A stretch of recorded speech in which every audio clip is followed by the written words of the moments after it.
एकंदर आपल्या डेव्हलपमेंटमध्ये जसं पुस्तकं, माणसं ही जशी महत्त्वाची असतात तशी अजून एक फार महत्त्वाची गोष्ट असते जी सर्वांनीच पाळायला हवी. म्हणजे तुम्ही उद्योजक असाल, तुम्ही विद्यार्थी असाल, तुम्ही कॉर्पोरेटमध्ये कुठे करिअर करत असाल, तर ती म्हणजे प्रवास करत राहण्याची. आपली जर खरी डेव्हलपमेंट व्हायची असेल तर मला असं वाटतं आपण सतत प्रवास करत राहायला पाहिजे.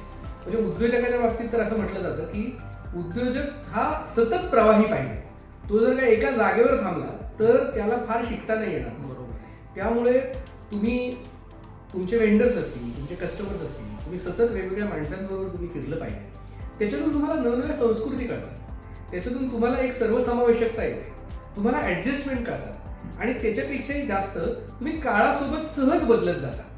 उद्योजकता हा जो प्रवास आहे ना, तो तुम्हाला किती वेगाने तुम्ही डार्विनच्या सिद्धांताप्रमाणे बदलणाऱ्या परिस्थितीत हे तुम्हाला तो प्रवास शिकवतो. बऱ्याचदा जेव्हा आपण एकाच जागेवर थांबतो त्यावेळेला आपण कम्फर्टेबल होऊन जातो, आपण एका कोशामध्ये जातो. आणि ज्या वेळेला तुम्ही एका नवीन जागेवर जाता, तुम्ही तिथे अचानक अनोळखी लोकांना भेटता, त्यावेळेला तुमच्यामध्ये एक भीती येते, तुमच्यामध्ये सर्व्हायवलची एक भावना तयार होऊन जाते. त्यामुळे उद्योजकांनी मला असं वाटतं जितकं जास्त फिरता येईल तेवढं फिरायला पाहिजे, अनेक नवनवीन लोकांना भेटायला पाहिजे.